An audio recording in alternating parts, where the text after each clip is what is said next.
Hola, les doy nuevamente la bienvenida a la materia Género y Derechos Humanos.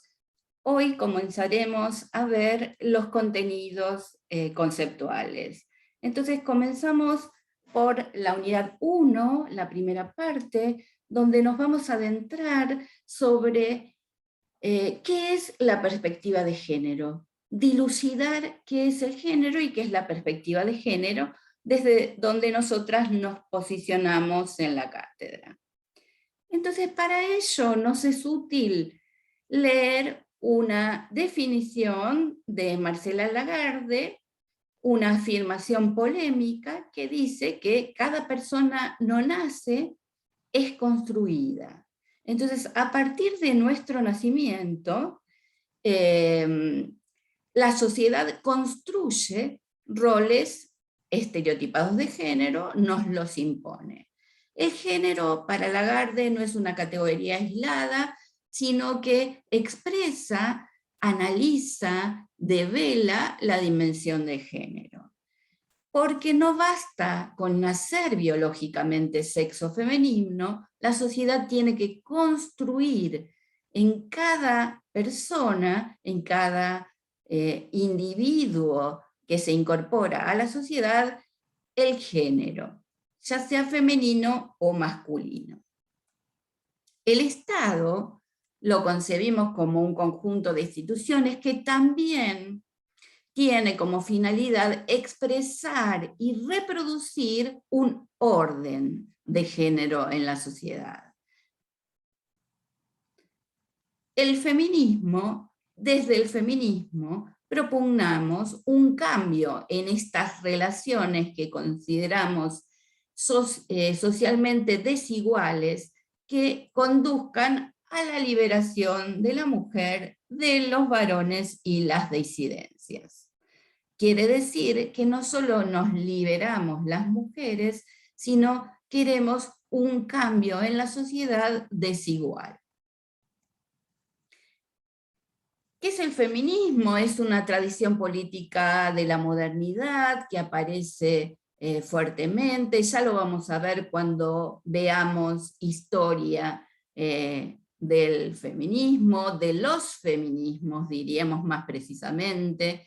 Considera el feminismo, las feministas consideramos que ninguna persona puede ser excluida de cualquier bien, de cualquier derecho por su sexo.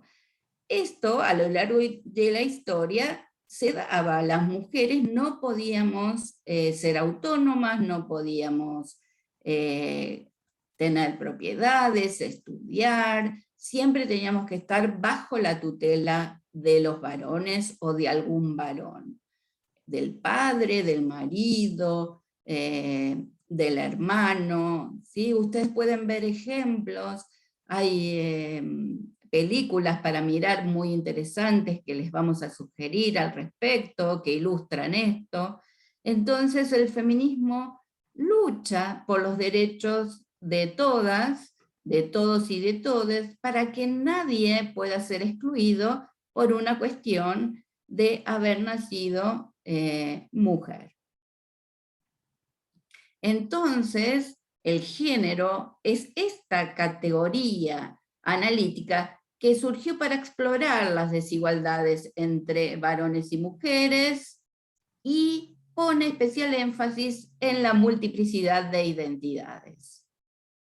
Los sistemas de género, así llamados, se entienden como conjuntos, fíjense bien, prácticas, símbolos, representaciones, normas, valores sociales de la sociedad, que las sociedades elaboran a partir de la diferencia sexual anatómica, fisiológica, que dan sentido a las relaciones entre las personas. ¿Qué quiere decir? Que tenemos prácticas, representaciones, normas y valores, cosas que podemos hacer, cosas que no, que lo marca la sociedad, y que la justificación es esa diferencia sexual anatómica.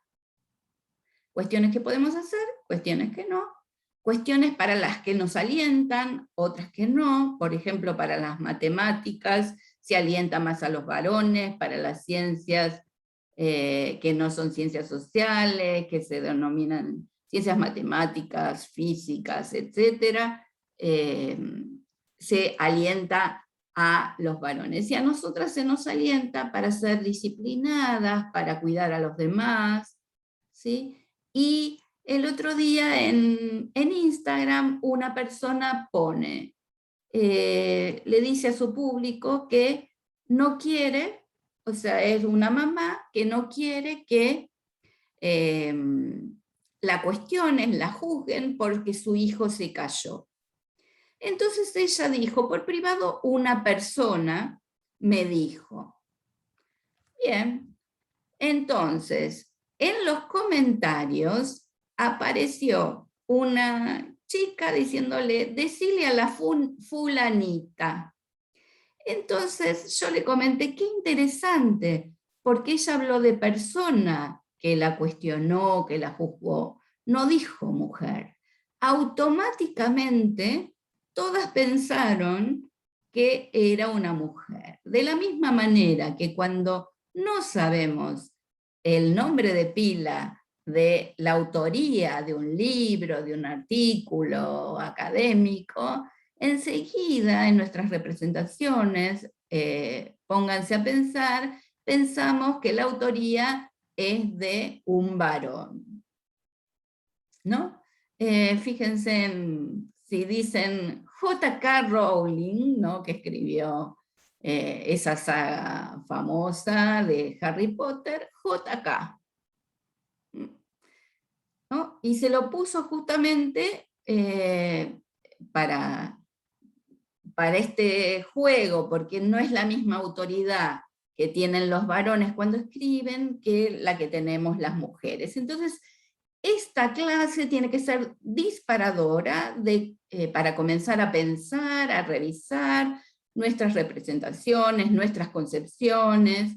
No estamos ajenos y ajenes a la sociedad patriarcal.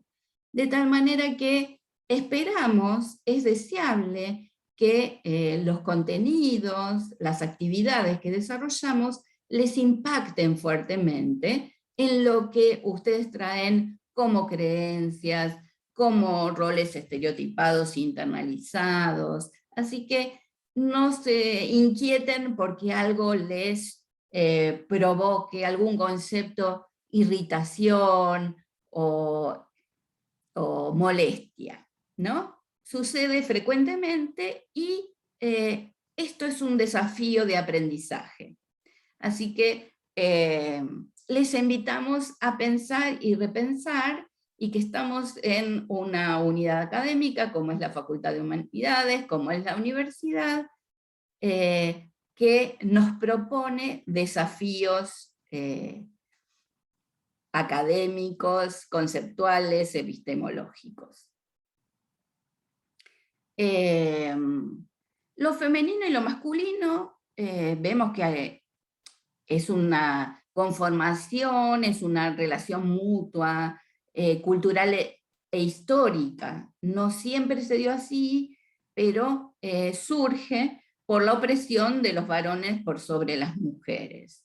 Entonces coloca lo femenino en un lugar jerárquicamente desvalorizado y lo masculino en otro lugar. Entonces el género, lo que llamamos género, nos sirve académicamente porque es una categoría transdisciplinaria, o sea que no es únicamente de una disciplina, sino que trasciende, engloba, es un enfoque globalizador, tiene que ver con dar cuenta de rasgos y funciones psicológicas y socioculturales que se nos atribuye a cada uno de los sexos en cada momento histórico y en cada sociedad. Ahora hay todo un debate sobre la sociedad islámica, sobre el velo islámico. Yo voy siguiendo esa discusión a través de feministas muy interesantes, y bien, entonces en cada sociedad, fíjense que nosotras podemos vestirnos de una manera o de otra, y cuántos conflictos se generan. Piensen cuando cursaron la escuela secundaria, de cómo tenían que ir vestidas, y cómo es diferencial lo que se le permitía a los varones y lo que no se nos permite a las mujeres, iba a decir, que se nos permite a las mujeres también, ¿no? Cuestiones diferenciales. ¿Por qué? Y se justifica mayoritariamente de manera androcéntrica. Fíjense, porque ¿qué es lo que le pasa al varón en la situación de vestimenta de la mujer? En muchas escuelas no dejan ir con calzas cortas, a pesar de que sea verano, a pesar que haga calor, porque eso provoca al varón. Aún hoy en las escuelas se siguen sosteniendo esta argumentación. No es el varón el que tiene que lidiar con sus deseos, con sus conductas, con sus actitudes. Somos las mujeres que tenemos que lidiar con nuestros cuerpos para no provocar al varón. Fíjense cuán androcéntrica es esta postura. Androcéntrica, llamamos androcéntrica a la centrada en el varón. La ciencia está centrada en el varón y la sociedad patriarcal está centrada en mirar qué le pasa a los varones y desestimar los derechos de las mujeres. Entonces, se construye en estas elaboraciones históricas estos sistemas de poder. Hay un discurso hegemónico, ¿no? Ustedes vieron seguramente el concepto de hegemonía en otras materias, pero es un discurso que prevalece sobre cualquier otro discurso, que es el discurso que tiene más poder en la sociedad y se impone. La problematización de estas relaciones de género rompe con, es decir, empezar a mirar lo que nos pasaba a las mujeres y, sobre todo, la incorporación en la academia de los estudios de género permite romper con la idea de que estas relaciones de género son naturales. Lo femenino, lo masculino, refiere al sexo de los individuos y también a las conductas esperadas. Es decir, esto no es natural, no nace con nosotras que venimos con una, en vez de con el pan bajo el brazo, como dicen nuestras ancestras, sino que venimos con una plancha, con una escoba, bajo el brazo, ¿no? Que ya es parte de nuestra anatomía saber cocinar, cocinar para los demás, planchar para los demás, barrer para los demás, etc. Dedicarnos a el cuidado. Y que los varones están para otras cosas, que vendría a ser ir de asados con los amigos, jugar al fútbol, eso está buenísimo, pero nosotras también, ¿no? Y las tareas del hogar deben ser compartidas, porque si vivimos tanta cantidad de personas, se reparten las tareas. Nosotras no nacemos con, espero hacerme entender, no es parte de nosotras el rol de género, sino que este rol es impuesto y le sirve a los varones. Entonces,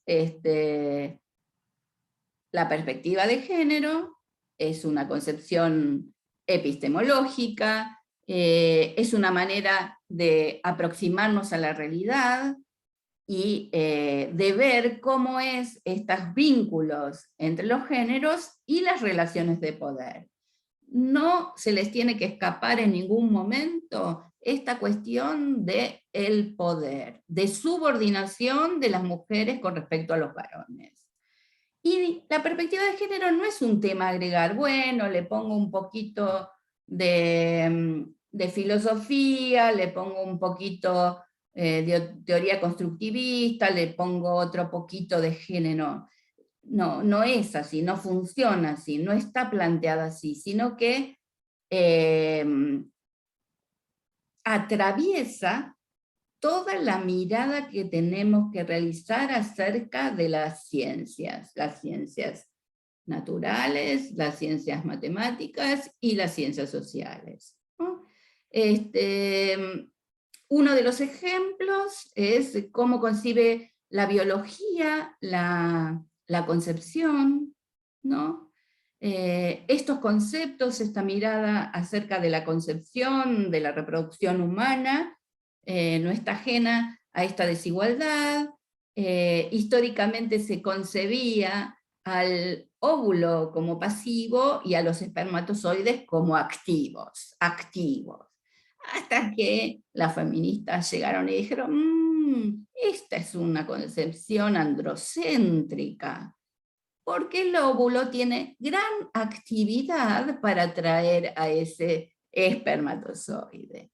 Entonces, fíjense que no solo revisamos en las ciencias sociales, sino que revisamos todas las ciencias y no es una categoría aislada, sino que es una mirada de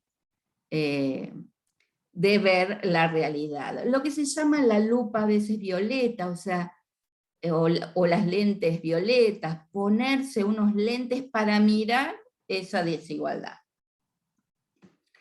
Entonces, es una concepción del mundo, de la vida, es la comprensión de la problemática que abarca y un compromiso. La mirada de género no está supeditada únicamente a que la adoptemos las mujeres, sino que es para que adoptemos en general. Para construir una sociedad más igualitaria, tenemos que incorporar una perspectiva de género.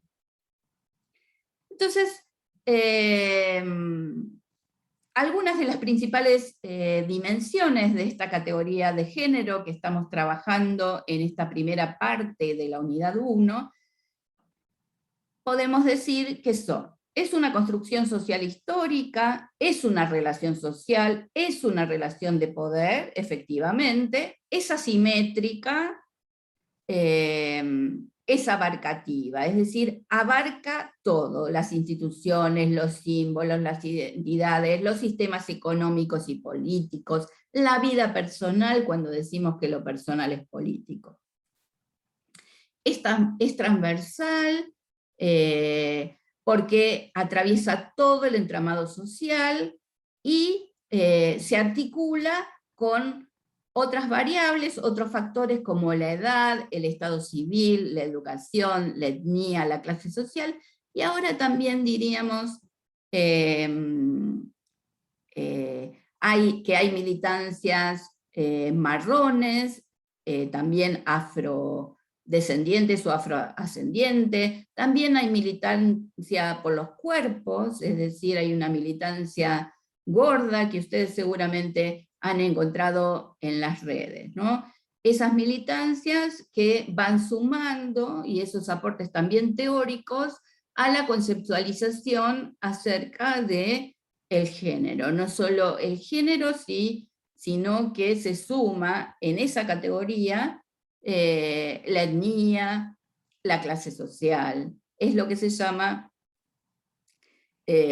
la múltiple dimensiones de la realidad, las múltiples opresiones de la realidad.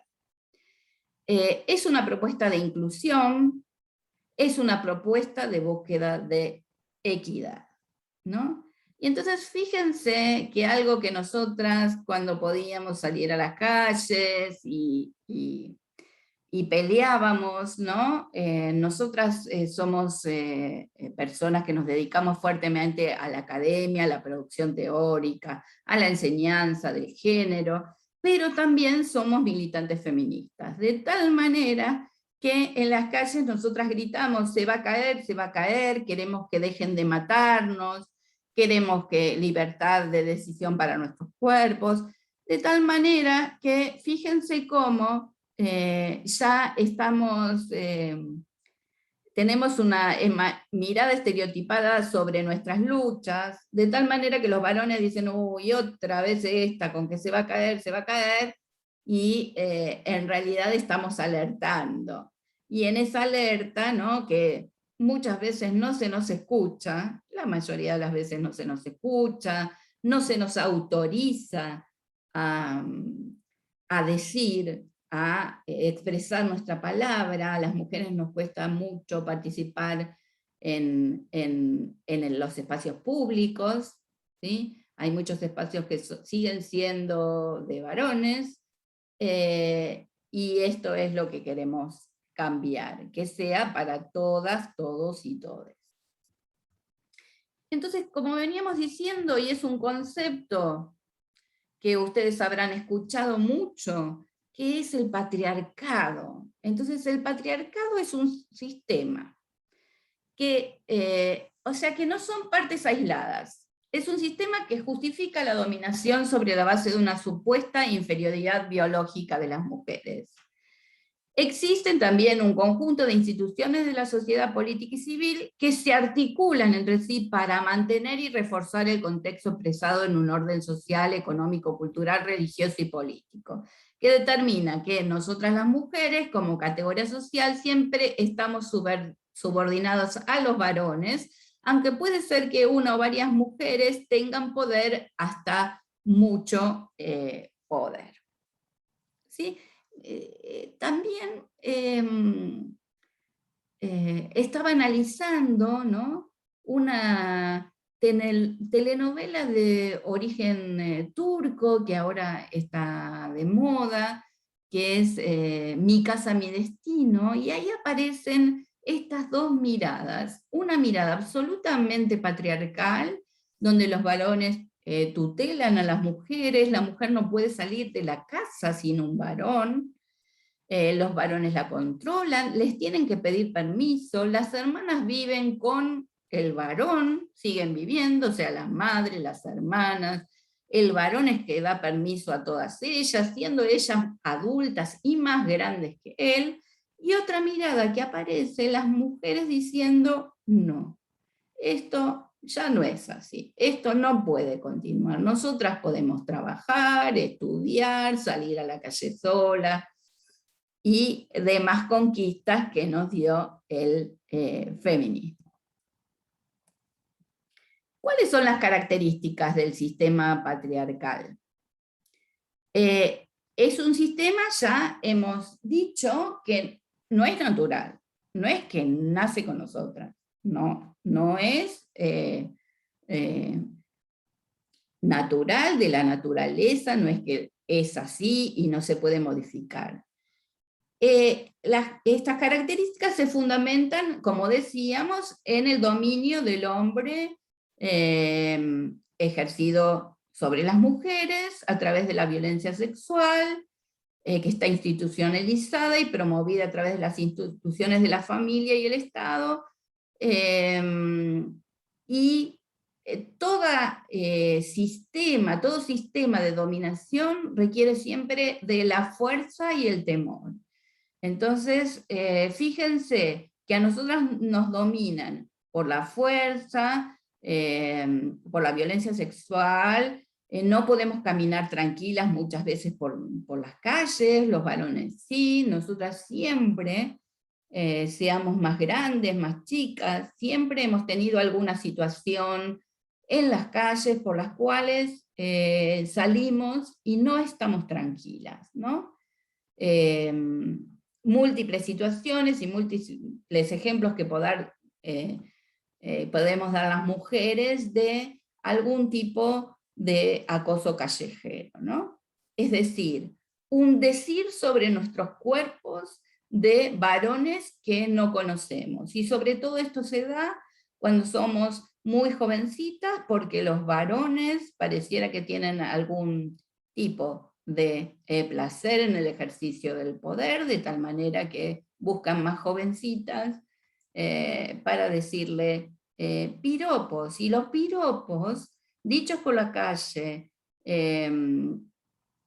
a personas desconocidas, a mujeres desconocidas, es toda una polémica de discusión. Las feministas decimos que los piropos invaden nuestro estar, ¿no?, en la calle. ¿Por qué me tiene que decir algo una persona que no me conoce? Así sea un halago. No lo conozco, no quiero, no le doy permiso, no corresponde. Quiero caminar por la calle y saludar amorosamente a la gente que conozco y no quiero recibir que me digan eh, nada, nada, porque sobre todo son palabras soeces y son muy molestas, ¿no? En el patriarcado, como decíamos, las justificaciones que permiten la mantención del dominio sobre las mujeres tienen su origen en estas diferencias biológicas. Estamos hablando de varones, estamos hablando de mujeres, y ya vamos a hablar en una unidad específica sobre la intersexualidad, la transexualidad, y sobre lo que se llaman los colectivos LGBTIQ+, o las disidencias sexuales. Aunque existen hombres en relación de opresión en todo el sistema patriarcal, es decir, varones oprimidos por otros varones, las mujeres de cada uno de esos grupos oprimidos mantienen una relación de subordinación frente al varón. Es directa cuando la relación de subordinación es entre la mujer y un hombre de una misma clase social, o es indirecta cuando la subordinación de la mujer se da en relación a un varón perteneciente a una categoría inferior. Ahora, Celia Morós plantea que hay un pacto interclasista, patriarcal o machista. Es decir, que ustedes podrán observar que los varones, sea de clase social diferente, se ponen de acuerdo. Hay valores comunes, conductas comunes. ¿Y esto qué quiere decir? Que estamos inmersos, inmersas, inmerses en una sociedad patriarcal. Entonces, la sociedad patriarcal, como decíamos antes, son aquellas prácticas, relaciones, organizaciones que contribuyen al mantenimiento del sistema de género y a la reproducción de los mecanismos de dominación masculina que nos oprimen a todas las mujeres. Ustedes van a leer esto en Facio y Fries, es un texto que tienen de lectura obligatoria, y allí les da cuenta de lo que es el lenguaje gínope, que es la invisibilización de la mujer, la familia patriarcal, la educación androcéntrica, la maternidad forzada, la historia robada, la heterosexualidad obligatoria, las religiones que muchas veces son misóginas, ¿no? que nos ponen en un lugar inferior, cuánto cuesta en todos los cultos, ¿no? Yo no soy una persona religiosa, pero cuánto cuesta a las mujeres que sí son religiosas tener un lugar en las religiones, ¿no? Tener protagonismo. Piensen en cada una de los lugares donde ustedes fueron socializados y socializadas y socializades, ¿no? El trabajo sexuado, el derecho masculinista, la ciencia monosexual, es decir, androcéntrica, y la violencia de género. Les quiero comentar acerca de un texto que no lo tenemos de lectura obligatoria, pero que nos ayudan a pensar las cuestiones que tienen que ver con el patriarcado y el feminismo. Para Diana Maffia, que es una intelectual, epistemóloga, feminista, argentina, de Buenos Aires, que ha tenido mucha influencia con las áreas del género del noroeste argentino, en particular con Jujuy. Ella dice que el feminismo acepta tres principios. Uno descriptivo, uno prescriptivo y uno práctico. ¿Y qué nos quiere decir con esto nuestra querida Diana? Descriptivo porque se puede probar que las mujeres estamos en peores condiciones que los varones. Se puede probar de manera estadística con datos que la gente le cree más que a las afirmaciones en ciencias sociales. Se puede esto probar. Es prescriptivo el feminismo, nos dice lo que debe ser, lo que está bien, lo que está mal, es valorativo, nos dice, no es justo que las mujeres estemos siempre peor. No es justo que estemos siempre peor.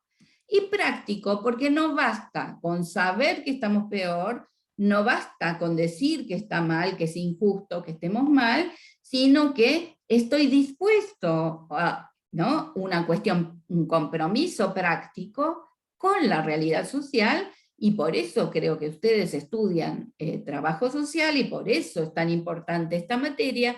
Estoy dispuesta a hacer lo que sea necesario para evitar que esto sea así. Entonces es muy importante esta primer parte de la unidad 1, ¿no? Fíjense que es la mirada con la que vamos a transcurrir todos los conceptos de la materia, y les planteamos, ojalá que ustedes también estén dispuestos y dispuestas a hacer algo en la práctica para evitar las injusticias de género.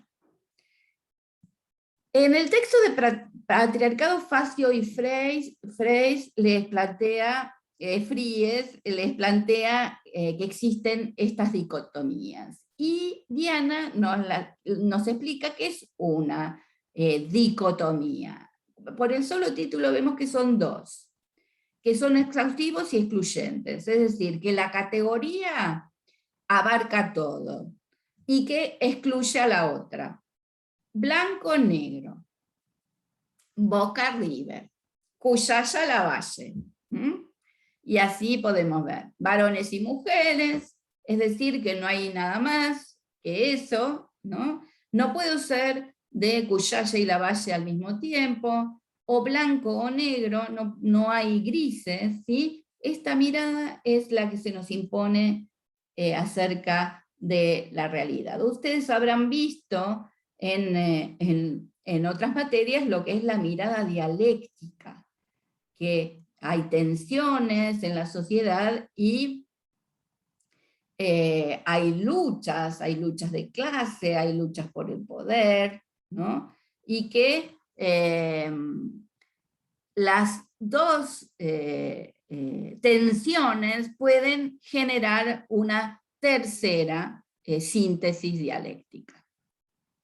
Entonces, fíjense, tenemos la izquierda y la derecha, ¿no? De nuestra pantalla, donde se coloca lo objetivo, lo subjetivo, lo universal, lo particular, lo racional, lo emocional. Bien, ¿a dónde, si estuviéramos en una clase presencial, diremos a dónde ubicamos a la mujer y al varón? Rápidamente, al varón se lo ubica, pero no es así, no es natural, ¿no? Estamos desnaturalizando esta concepción. Al varón es racional y la mujer ubicaríamos en lo emocional, ¿no? De nosotras se dice que no se puede trabajar con mujeres, está en sus días y está antes de sus días, durante sus días, después de sus días, ¿no? Y todo lo que nosotros planteamos es porque tenemos algún desajuste emocional o hormonal. La psicología también habló de nosotras, ¿no? Freud nos concibió como histéricas, bueno, todo eso se está reconceptualizando también, inclusive desde el psicoanálisis. Entonces vean estas dos dicotomías que nos mostraba Diana Mafia, ¿no? Entonces la ciencia siempre se va a identificar con el lado izquierdo de este par, y hay una naturalización de cómo debe ser la ciencia, la política. Fíjense toda la polémica con una candidata a diputada que dijo que en un partido se tienen relaciones sexuales, Si lo hubiera dicho un varón no hubiera pasado nada. Lo dijo una mujer y entonces está en toda la agenda de los medios de comunicación. Entonces,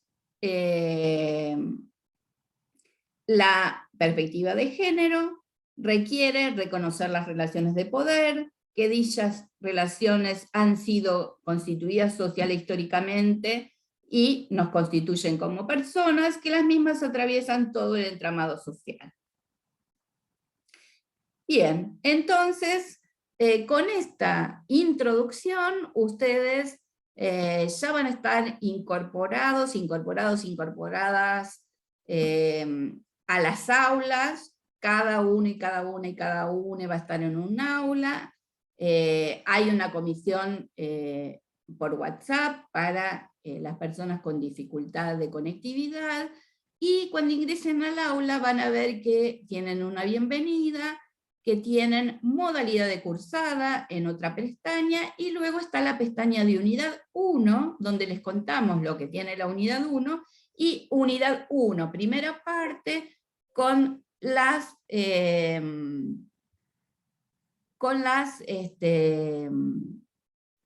bibliografías específicas de esta parte, ¿sí? Y el foro donde tienen que participar, que es la actividad que tienen que realizar.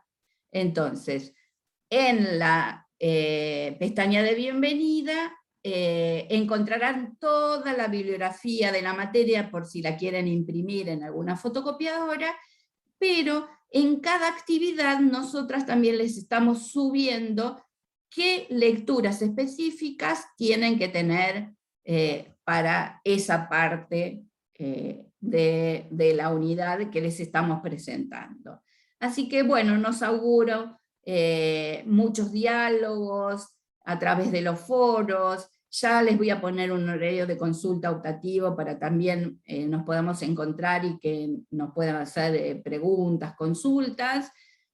También les vamos a contar del taller de lectura, y bueno, espero que lean mucho, miren todo lo de las aulas y en el WhatsApp, y que construyan muy buenos aprendizajes.